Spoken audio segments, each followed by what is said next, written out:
Qu'est-ce qui provoque la magie, le mentalisme dans vos performances? Pas d'un point de vue technique, d'un point de vue théâtral. Qu'est-ce qui le provoque? Quelle est la cause ou la causalité derrière ça? On va en parler tout de suite. Je m'appelle Alex Si, je suis magicien mentaliste, conférencier, maître de cérémonie et ambassadeur pour la McBride Magic and Mystery School.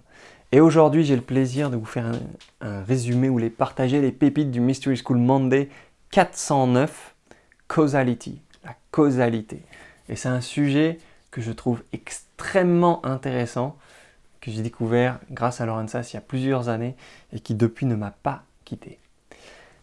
Bref, plongeons directement dans cet épisode. Si vous ne savez pas ce que c'est Mystery School Monday, je vous renvoie à la vidéo qui explique tout. Comme d'habitude, on va parler de cet épisode 409 sur la causalité, à commencer par la Mystery School Minute donnée par Lorenzas. Dans la Mystery School Minute, Larry nous dit qu'il y a une question d'un point de vue théâtral qui est cruciale, qui est comment. Comment, qu'est-ce qui est la cause d'un effet magique ou d'un effet de mentalisme? Alors pas la cause technique, pas les techniques qu'on utilise, les astuces, les trucages, pas de ce point de vue-là, pas du point de vue technique, du point de vue théâtral. Quelle est la causalité derrière ça? Celle qu'on doit jouer, celle qu'on doit performer, celle qu'on donne à voir à notre public. Et il nous dit que les meilleurs magiciens, ceux qui ont le plus de succès, qui sont les plus acclamés, eux ont toujours une cause théâtrale dans leur spectacle et ils ont construit leur présentation autour de ça. Et c'est, à son avis, ce qui permet de transformer juste une technique ou la présentation d'une technique, un aspect vraiment, que ce soit de la manipulation ou pas de manipulation, mais d'une technique en magie. Et c'était très intéressant dans le sens où cet épisode-là a été présenté par CJ, Cyril J. May, qui est Resourcer. Si vous rencontrez CJ dans la rue, il y a de grandes chances, à peu près une chance sur deux, qu'il soit habillé en vrai sorcier. Oui, c'est un grand fan de Harry Potter, de Lord of the Rings, de tout ce domaine fantasy. Et son personnage de performance, c'est un vrai sorcier, avec le chapeau, la robe et tout. Oui, et quand il n'a pas le chapeau, la robe, il a un look qui nous fait très intriguer, qui serait un peu comme Albus Dumbledore dans le monde des muggles. Donc il n'est pas tout à fait avec sa robe et son chapeau, mais il y a quelque chose d'intriguant où on se dit quelque chose d'intéressant dans ce personnage-là.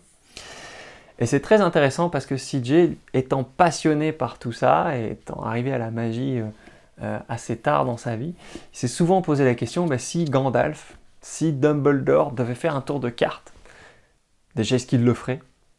Et s'il en faisait un, ce serait lequel? Et il ferait juste un tour de cartes ou il y aurait quelque chose d'autre? Et pour cet épisode de causalité, c'est assez génial d'avoir quelqu'un qui réfléchit comme ça. Alors la causalité, ça vient d'une discussion avec Taylor, ou plutôt une remarque que Taylor a fait à Larry lorsqu'ils étaient dans un congrès, qui regardaient un ensemble de concours, etc. Et l'histoire est relatée dans un chapitre d'Inspirations, un livre que je vous recommande chaudement, et où Taylor s'est penché à Larry après avoir vu plusieurs numéros de manipulation, si j'ai bonne mémoire. Et Taylor, de Penn & Teller, dit à Larry: la volonté est la causalité la moins intéressante en magie. La volonté, c'est la causalité la moins intéressante en magie. Et pourtant, c'est celle qu'on voit le plus. Qu'est-ce qu'il a voulu dire par là, Taylor? C'est complexe, il y a plus d'explications dans ce chapitre-là, mais en gros, ça veut dire que souvent, et regardez vos performances, regardez les performances de beaucoup de magiciens, quelle est la causalité? Qu'est-ce qui fait que un magicien obtient un effet magique ou qu'un mentaliste obtient son effet? C'est je claque des doigts, je souffle sur quelque chose pour un magicien, je me suis concentré très fort pour un mentaliste. Est-ce que c'est la causalité la plus intéressante? Celle où je claque des doigts parce que je le veux, ça se produit, parce que je le veux, j'arrive à lire. Est-ce que c'est la causalité la plus intéressante? Selon Taylor, pas. Et je pense effectivement que quand on regarde de la magie ou du mentalisme, quand on a une causalité autre, ça devient tout de suite plus intéressant. Je vais revenir à quelques exemples parce que c'était, pour ceux qui adorent l'enseignement des tours, ici il n'y a pas eu de tour, l'enseignement ça a été plutôt vraiment une liste de causalités et je l'ai reprise ici. Assez longue, je vais vous en partager juste quelques-uns, sinon je vous invite à me contacter ou à regarder l'épisode pour avoir la liste complète. Mais des réflexions qui sont très intéressantes, c'est de se dire, si je reviens sur l'histoire des sorciers, les sorciers dans les histoires, quelle est leur causalité? D'où vient leur pouvoir? Et une des choses que CJ dit, c'est la causalité pour un sorcier, dans la grande majorité de la littérature, de la magie, de la fiction magie, c'est il faut connaître le vrai nom de chaque chose. Et une fois qu'on connaît le vrai nom de chaque chose, on peut avoir un pouvoir sur cette chose-là. Réfléchissez à Harry Potter, réfléchissez à Merlin l'Enchanteur, réfléchissez à tous les livres où on vous parle de sorciers. Est-ce que c'était pas ça en fait leur vraie causalité? Leur vraie causalité, c'est pas Merlin l'Enchanteur, c'est pas je claque des doigts et je fais apparaître quelque chose. C'est je connais la nature des choses, je suis un érudit, j'ai appris énormément de choses, j'arrive à faire des connexions que tu ne peux pas faire parce que tu n'as pas la connaissance. C'est déjà vachement plus intéressant si c'est ça la causalité. On a aussi parlé du fait que la causalité peut être inspirée, la causalité dans nos performances peut s'inspirer de ce en quoi les gens croient en la vraie magie. Je mets vrai entre guillemets, certains seront peut-être choqués, d'autres moins. Tout dépend de ce qu'on appelle magie et vraie magie dans ce cadre-là, mais qui n'a jamais lancé une pièce dans une fontaine ou vu quelqu'un lancer une pièce dans une fontaine? Qui n'a pas ou ne connaît pas quelqu'un qui ne croise pas le chemin d'un chat noir? Ça peut s'appeler superstition, ça peut s'appeler faire des vœux, mais c'est une forme de magie. Et peut-être qu'on peut s'en inspirer, nous, en tant que causalité pour un effet. Peut-être que ça va être ça, la raison intéressante. Pour vous donner 2-3 idées de causalité qui peuvent être très intéressantes, comme je dis, là j'en ai une bonne dizaine, si pas plus. Il y a encore d'autres idées dans l'épisode que je n'ai pas forcément marquées. Mais il y en a un, c'est d'avoir un ami supernaturel. D'avoir peut-être un ami fantôme, un ami invisible.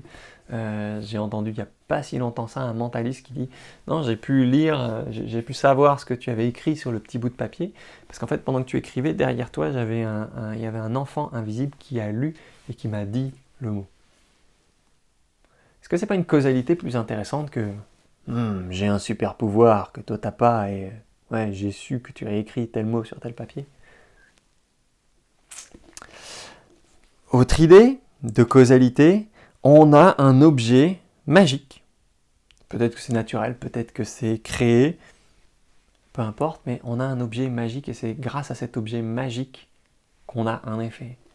Et ça, c'est une grande part de la magie de Christian Shellman, pour ceux qui ne connaissent pas. Si vous ne l'avez pas, je vous conseille Ontix, si vous arrivez encore à le trouver. Capricornian Tales en a un peu, les derniers Compendium et Fabula Armatica ont aussi quelque chose là-dessus, mais Ontix, c'est quasiment que ça, ce sont les objets qui sont magiques. De par leur histoire, il y a quelque chose derrière cet objet-là. Par l'histoire de l'objet ou par l'objet en lui-même, il y a un pouvoir magique. Et la présentation tourne autour de ça. Et c'est tellement plus intéressant que non, c'est pas parce que je suis un magicien et je sais faire disparaître des pièces que l'effet s'est passé. Non, c'est parce que j'ai sifflé dans le sifflet de l'époque de Jack l'Éventreur que les pièces sont retournées à son époque. Et j'ai même une preuve, la lettre qu'il a laissée derrière. C'est tellement plus intéressant, je trouve. Et j'espère que vous le trouvez aussi. Un autre exemple de causalité, ce sera le dernier que je vous donne parmi toute la liste. Si vous en voulez plus, contactez-moi, regardez l'épisode encore une fois. Avoir un pouvoir mais ne pas savoir comment l'utiliser. Ça, c'est quelque chose que je trouve aussi vachement intéressant, qui est peut-être plus lié aussi à la fiction qu'on a sur les magiciens, les sorciers. On a un pouvoir, mais on ne sait pas l'utiliser. Ou d'une certaine manière, X-Men aussi. Tous ces super-héros, ces mutants qui ont des super-pouvoirs, mais qui ne savent pas le maîtriser, qui ne savent pas l'utiliser, et qui ont besoin d'être guidés pour savoir l'utiliser. Ça, c'est pas une causalité intéressante à donner à nos publics, à nos spectateurs, à nos participants, de ah, vous avez un pouvoir, mais je vais vous guider à l'utiliser. Personnellement, je trouve ça tellement plus intéressant.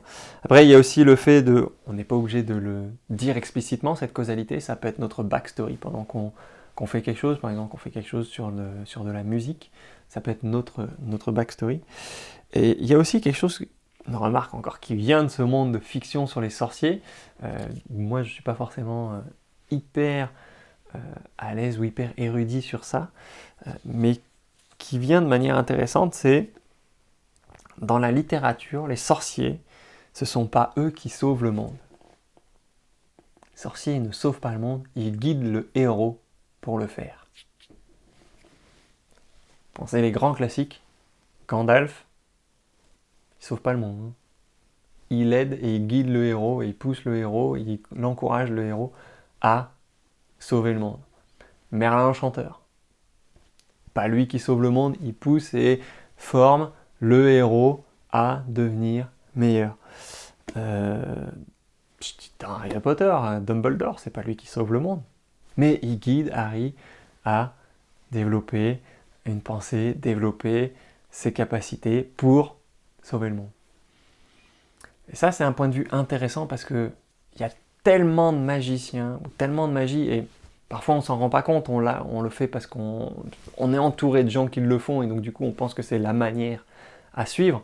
Mais il y a tellement de magiciens qui c'est juste parce que je claque les doigts que moi je sais faire, et c'est grâce à moi que l'effet se passe, qu'on oublie qu'en fait, peut-être que si on avait des vrais sorciers, si on avait Gandalf qui utilisait des cartes, ou Dumbledore qui utilisait des cartes, peut-être qu'il ne ferait pas juste ça pour avoir l'effet. Peut-être qu'il porterait sur nous, ou peut-être qu'il utiliserait sa baguette magique, un outil, un chargé de pouvoir, ou peut-être autre chose, ou peut-être qu'il nous raconterait une histoire. La causalité serait toute différente, et ce ne serait pas juste je souffle sur ma main, je claque dans mes doigts, et ce serait peut-être ça qui est le plus intéressant.